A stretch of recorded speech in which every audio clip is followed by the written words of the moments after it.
personal physician approved by Medicare or something. Let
He knew the smell of roses, but he had never seen one. He knew the fragrance of dawn, but he had never seen the sun. He knew the flavor of a fresh date, but he had never seen one. The joyful songs of birds, but he had never seen one. He knew the touch of his coat, but he had never seen it. He knew the power of his father's laugh, but he had never seen his father. On this morning, he got up like every other morning, took care of morning duties, gathered his very old, very smelly, very rough garment. He called it a coat, wrapped it around himself, and began tapping his way through the streets of Jericho, the city of roses, he had heard it called. The Herodians had built their winter palace not too far away, he heard. He'd never seen it. He tapped his way to the usual spot beside the main gate and snuggled into the corner that was his and waited for the day, hoping that someone would have mercy and drop him a piece of bread, maybe some dates.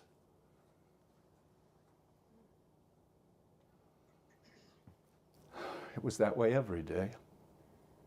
It had been that way all his life. Every once in a while, people would call him by name. Hey, Bartimaeus! But it wasn't his name. You see, Bartimaeus, the way he was known, simply means son of Timaeus. He didn't have a name worth remembering.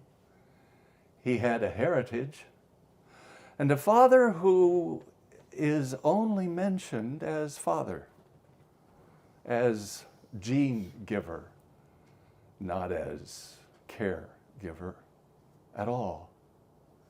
But every day he was at the gate. Oh, he knew the people, and the people knew him. He made himself as obnoxious as possible to some and as attractive as possible to those who had food. And he'd spent the day hoping and wishing and wondering what it was really like out there on the other side of his unseen eyes. Every day was longer than the day before. On this day, as he was seated, he found deep in his soul something stirring, demanding response. It was as if there was a voice calling a name he didn't even recognize, begging for him to come, to be, to hear. There was a sense in his heart that today was special, but he knew not why. He knew all of the sounds he should expect during the day. He knew Abram's donkey. It came every morning pulling that awfully heavy cart, filled with stones. If only it were filled with melons, he might get a piece. He greeted them, "Morning!" Oh, it's about all he got most of the time. People tended to steer away from him, for they knew his hunger. They knew he wanted to talk.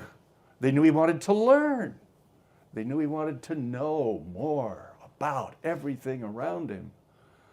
But since he couldn't see that demanded conversation, nobody had the time. Nobody. On this day in the distance, he heard the thundering of feet, not hooves, just feet.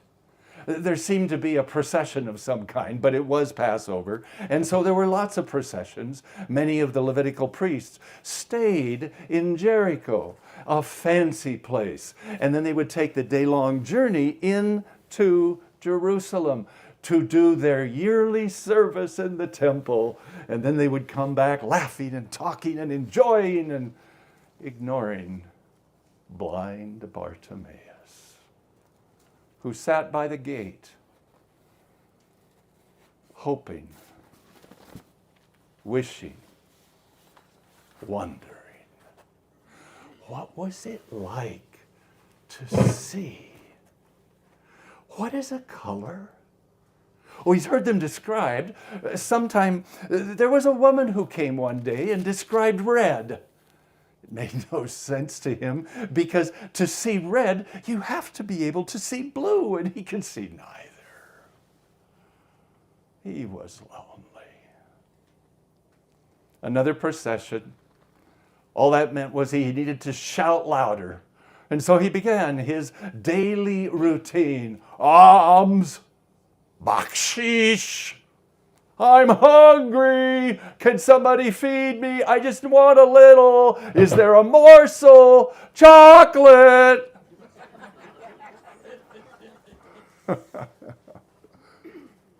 There's no record of chocolate in Jericho, unless you go to the Roman records.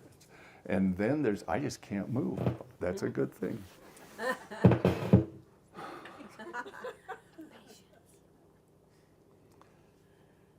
Who is it coming? Oh, it's Jesus of Nazareth, the Nazarene. He's coming through town. He's been in town for a couple days, it seems like. Or I don't know. Who knows how long he's been here? But he's coming. He's coming. He's on his way to Jerusalem for the Passover. And that hit Bart. For some reason, the very name Jesus of Nazareth was overwhelming. He'd heard all the stories. He'd heard about the healings. He'd heard about the this and the that's that Jesus always does. He's heard about him talking, making bread. Could use that. I wonder if he's coming through this gate. If he's coming and on his way to Jerusalem, he's going to have to come right here. So Bart got up, worked his way along until he was next to those who took the money in taxes. There's a long stone bench just to the side of the gate in Jericho. It's where the publicans sit, the tax collectors. Oh, the chief publican sits above that. Well, he never sits. He walks, standing, looking back and forth to make sure none of his collectors are cheating on him or anybody else. Take extra, sure, but don't you undercharge. He'd heard it so many times. Everybody hated them. He stayed as far from them as possible. When he sat at the gate, they were stealing. He was just begging. There's a difference. At least he told himself. The sounds came closer. It was a large crowd. They were laughing, they were singing, they were hollering. A few were saying, "We need some palm branches." Why? To wave. We have a king.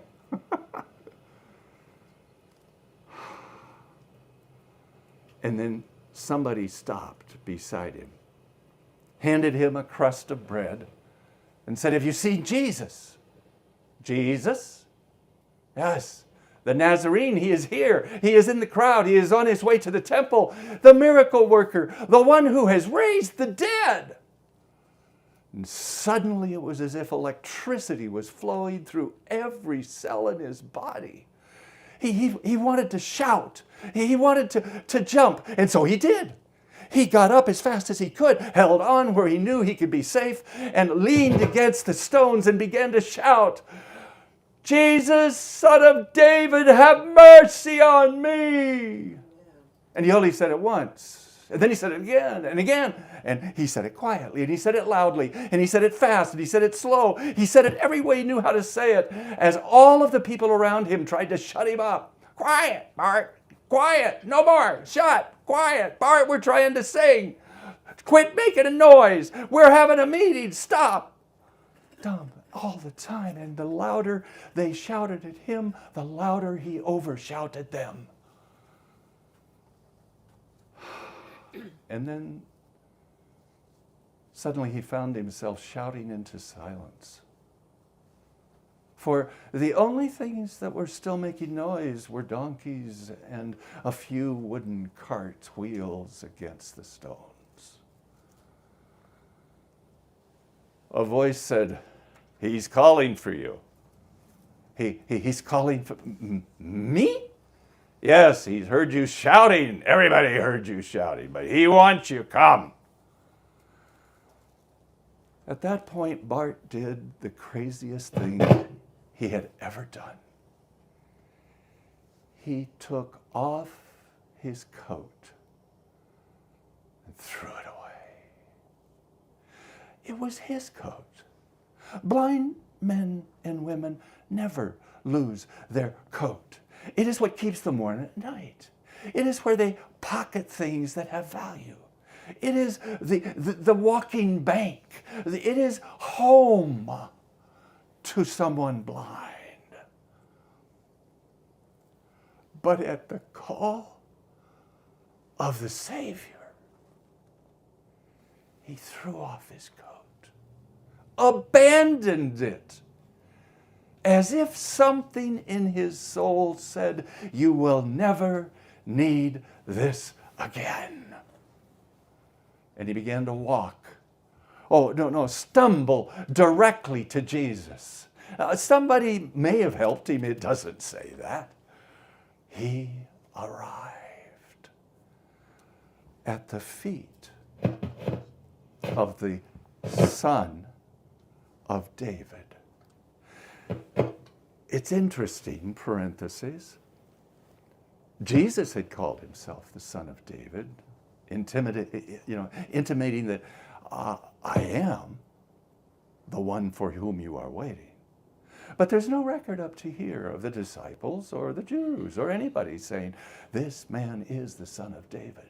You see, combining David and Son and Messiah all in one phrase is an incredible statement. There were those who claimed to be the coming Messiah who was going to save you from Rome. But Jesus had never done that. Blind Bartimaeus knew who he really was. Son of David, have mercy on me.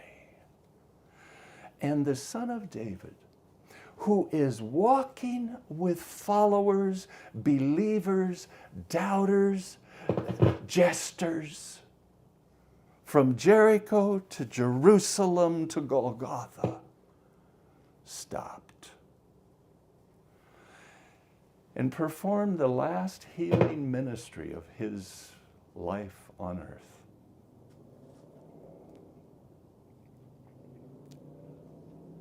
Come, he said.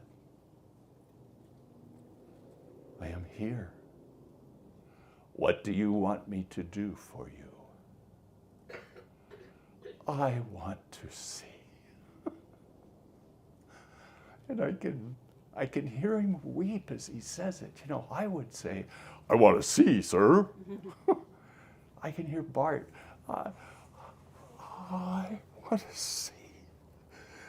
I've tasted, I've felt, I've heard, but I've never seen. And most of all, I want to see you.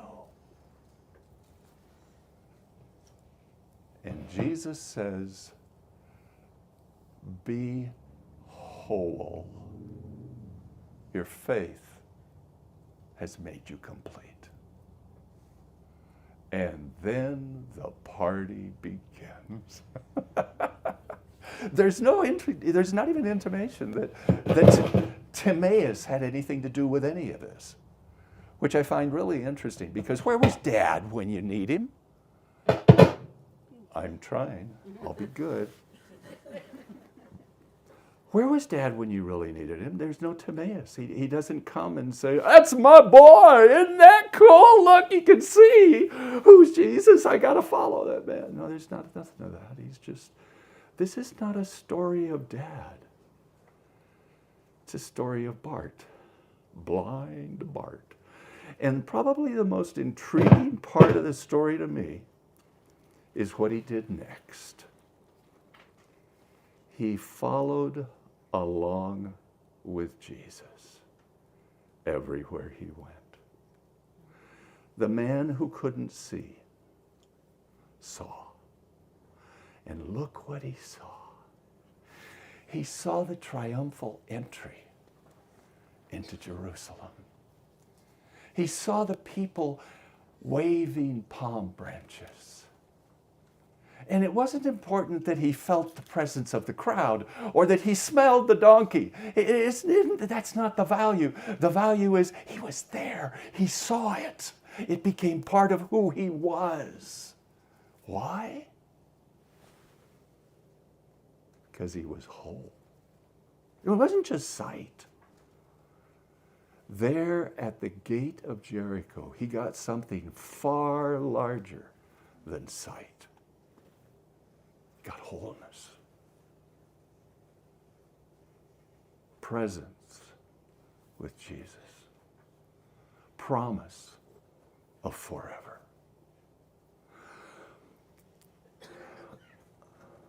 There's a fascinating story on 60 Minutes, long time ago. Mike Wallace was interviewing Yadil Dinur. And you'll need to go Google that and watch the interview on 60 Minutes. Mike Wallace, Yahil Dinur. Yahil Dinur was a Jewish scholar, author, amazing individual, caught up in the Holocaust. And then one day, he was called into the courtroom where Adolf Eichmann was being tried. And when the door opened and he walked into the courtroom, the video exists. He took several steps, looked up at the dais where Eichmann was in his box.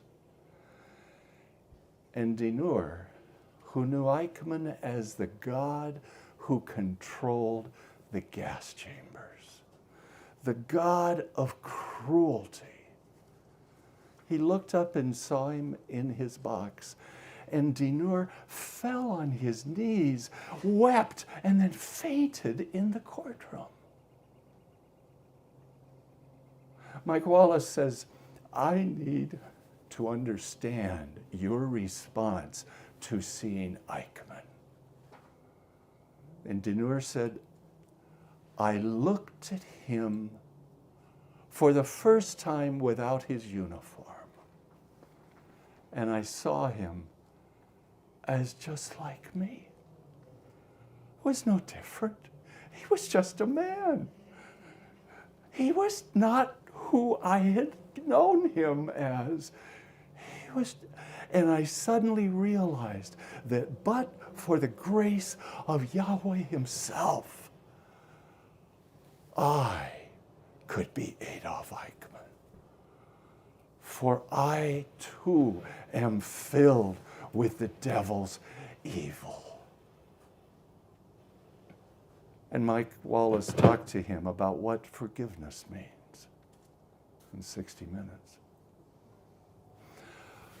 If I'd had a chance to interview, or had a chance to interview Bart, what'd I ask him? I've thought about that a lot. And my bottom line, I would ask him, how does it look to be whole?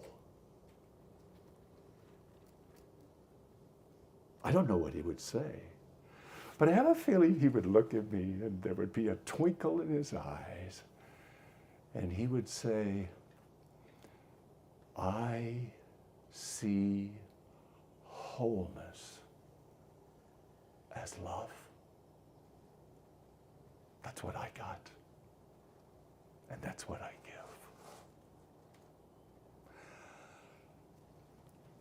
Can I read you the story? Yes.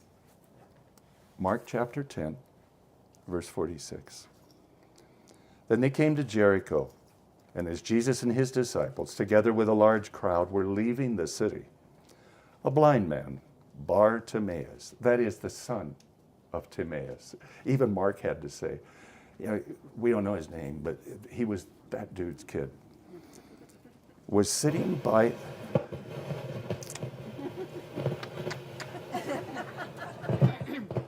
What batteries did you give me? Are they American? I just had to ask. Let's try that one. Would that be okay? There has to be something better here. I don't know. Whoop. I could just shout.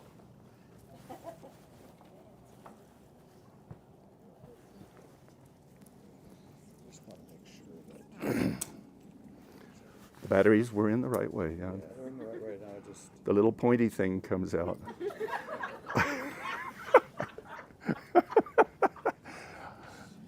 I tried to put batteries in wrong the other day in one of my cameras, and boy, that didn't work. And I missed the picture. Where did I just put that on wrong? There it is. Okay, there you are. Okay. And son of Victor prayed while they put the batteries.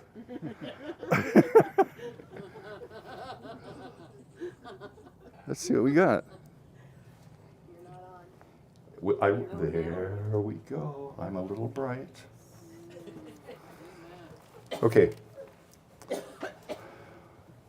When blind Bart heard, thank you, mucho mejor. When blind Bart heard that it was Jesus of Nazareth, he began to shout, Jesus, son of David, have mercy on me. This is the first time anybody publicly in Scripture called Jesus the son of David. And look who did it! Blind Bart. And the first time I heard blind Bart was in Kent Hughes, who did a commentary on the book of Mark. It took him 2 volumes to do it. And when he got to Mark 10, he says, I'm going to call this guy Blind Bart because that's the kind of guy who would live at the gate of my town. Many rebuked him, told him to be quiet, but he shouted all the more, Son of David, have mercy on me. I wish I could have been there. Jesus stopped.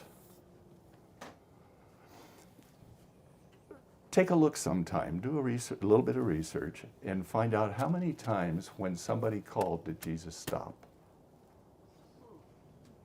This is the last one. Jesus stopped and said, call him. So they called the blind man. Cheer up. I like it. It's really there. Those are the words. Cheer up. Isn't it fun? When God calls you, what should you do? Cheer up. And get on your feet. He's calling you. Throwing his coat aside, he jumped to his feet and came to Jesus. And then it goes red in my book. What do you want me to do for you? Jesus asked him. And the blind man said, Rabbi, teacher, one whose wisdom comes from Almighty God, that's what they meant when they said rabbi, I want to see. Can you imagine what that meant for Bart? When I started, how many things can you see with your fingers, with your nose, with your ears? Well, you can get part of it. But you got to see a sunrise to know what it is. Last night, I stood on the edge of Trillium Lake after convincing the lady that I had the right pass so I could get there. And I stood, it was a crummy night. Everything was gray and nasty, and there were no photographers. I'm sorry, that's not true. There were two photographers. One was doing 8th grade graduation pictures for a little lady. Oh, you're so cute when you do that. That's perfect. It'll be just great. I wanted to throw up. I've done way too many 8th grade pictures, though. Those are hard. You got to do things to get attention and smiles. And the other was the most amazing engagement photo I think I've ever watched a camera woman do. She knew her stuff. She knew how to pose them. She knew how to put it all together. And it was an engagement couple. He had a t-shirt and jeans, and she was dressed in this voluminous white wedding dress that covered 8 months of baby. And the two of them were celebrating in front of the photographer who was praying for light from the clouds. It was amazing to watch. There was nobody, it's not true. There was a Mexican couple who were about 12, and they were canoeing back and forth across the lake right in the middle of the pictures, so even if you could get a reflection, it would have canoe in it. It was one of those nights. And then the mallards come by. Whack, whack, whack. And you know what mallards do when they come? They wait until you get a perfect reflection of Mount Hood. And just about when you're ready to take the picture, they say, all right, now, Bill. And they go right across in front and mess up the reflection. It's someday I'm going to kill all the mallards at Trillium Lake. That's on my list. But I would never know about all that if I couldn't see. Everything I told you just now demanded sight. If I had no sight, what would I tell you? My car was cold. The steering wheel was rubbery. What would I tell you? I heard an eagle scream. I wonder what an eagle is. They say it's big and flappy and flies. And the blind man said, I want to see. I want to give you 4 words. These are the ones, this is the take home. Okay, you ready? First word is, and what they are what God does when he knows we're ready. He calls us. There's something deep inside of us that says today is special. There's something that begins to generate hope. No matter how sad you are. Knock on our door recently. Brenda's gone. I'm home alone. I answer the door. There's a guy standing there. I've seen him once before. He lives in our neighborhood. He's gay and lives with he and his partner. I don't know what he does. I know his partner's a physician, and they've got 2 teenage guys who live with them. They're kids. I've never talked to him except to say, your garage door is open. It's 11 o'clock at night, and we call and say, hey, your garage door is open, Keith. Oh, okay, thank you. That's about the extent of our conversations. Oh, and why is it your boys feed peanuts to the squirrels all the time? They bury them in our garden, We're hoping for a peanut crop, but, irrelevant conversations. And he looks at me and he says, God told me to come over and give you this. And he hands me a Bible. I said, what is this? And he said, I was a youth pastor for 20 years in Assembly of God. And I, as you could guess, I'm not doing that anymore. I don't know how to work with teenagers. Any advice I could get from you? I think you're a guy who might know something. I love that man. God called him, reached into his soul and said, hey, you need to find something extra. There's an emptiness I can fill. That's what he did with Bart. That's what he's doing with you, with your teenage kids, with your grandparents, with everybody who lives around the corner. Last Sabbath afternoon, I went to a model train exhibition. Isn't that a great way to spend Sabbath?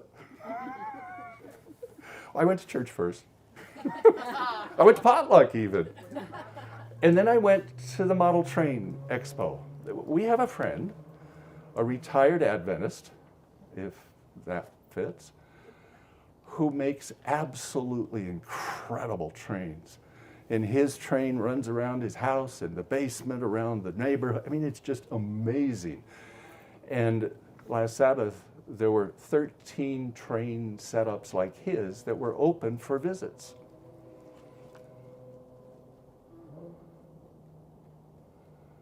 He's on my wife's elders list for members, because once he was, still is, just doesn't come. We've talked about that a lot over the years. Sabbath afternoon, I sat on his porch and watched the trains go by. And there are teenagers holding all the little black boxes, making them go faster or slower. You gonna go on track 3 now? Yeah, I'm gonna go 4. Get out, ready, we're gonna turn the switch. And they're having a ball. And I sit next to my friend, and we talk about heart attacks. We talk about a valve that's not working quite right anymore and what he's going to do about it. And I can feel he's hearing God call. There. And then something else Jesus does. He comes as close to you as he can get. In Jericho, Jesus could have walked by the town and missed Bart. It's possible, according to archaeologists, to come in from the Jordan, come in a back gate, go out a side gate, and go all the way to Jerusalem and never go out the main gate of the city of roses that Rome now claims is theirs, it says. No, Jesus comes to where he knows we are. Fair? And then I really had trouble with this next word. I've got call, I've got come, but I'm not sure what next. Does he hear what's going on in our hearts? Does he hear our voices? Does he see our pain? Does he see the tough relationships we're having with family, with friends, with enemies, with neighbors, with squirrels? Does he hear our cries? It's inadequate. All of those words are inadequate. There's a Spanish word, however, cariño, that I'd like to use. I was raised in Mayagüez, Puerto Rico. And so when I think of the deepest of all human emotions and connections, it's cariño. It's a word, it's not love, it's deeper than love.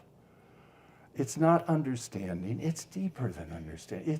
It's full identification to where it's people's souls combining, knitting together into one. That's what I see. He knows we're ready. He calls. He gets as close to us as he can. He comes. And then with his cariño, he weaves us into himself. There's another word. Offer. What would you like me to do for you? For Bart, I want to see. It was the only thing he could think of that was important. I mean, everything else in life suddenly was irrelevant. I'd like a little more bread, please. Could I have gravy with that? Just, no, nothing. I want to see. And so I ask you, he's here. He came.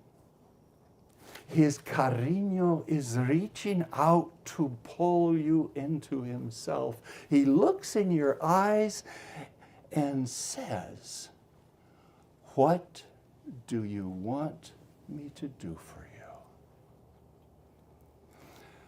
Jesus does the calling. Jesus does the coming. Jesus does the cariñoso. And Jesus places the offer. It's up to us to do the rest.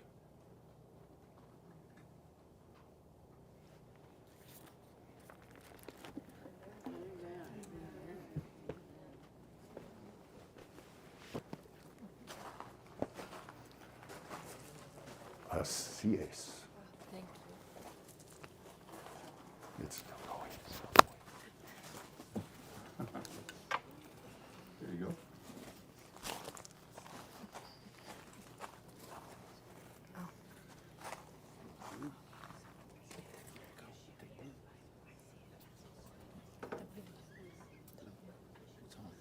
Okay, are we on? We on. There you go.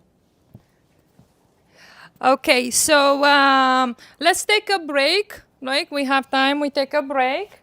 And we're going to meet here shortly. I guess you have more than 10 minutes break. So go ahead, mingle each other, get to know each other, and we see each other here at 10:50? Yes? 10:50? Yeah? Okay. Or maybe let's do a 10:30. How about that? Right? Okay, let's do that.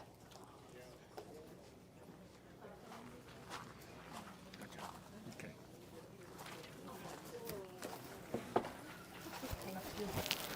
Wonderful.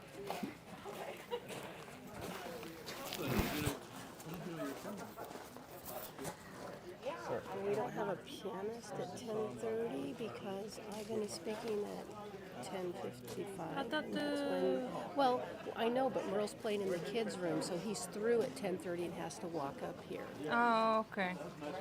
Well, So I can play. Just a second, let me see. If Ivan wanted to play, but he's the next speaker, so I don't know.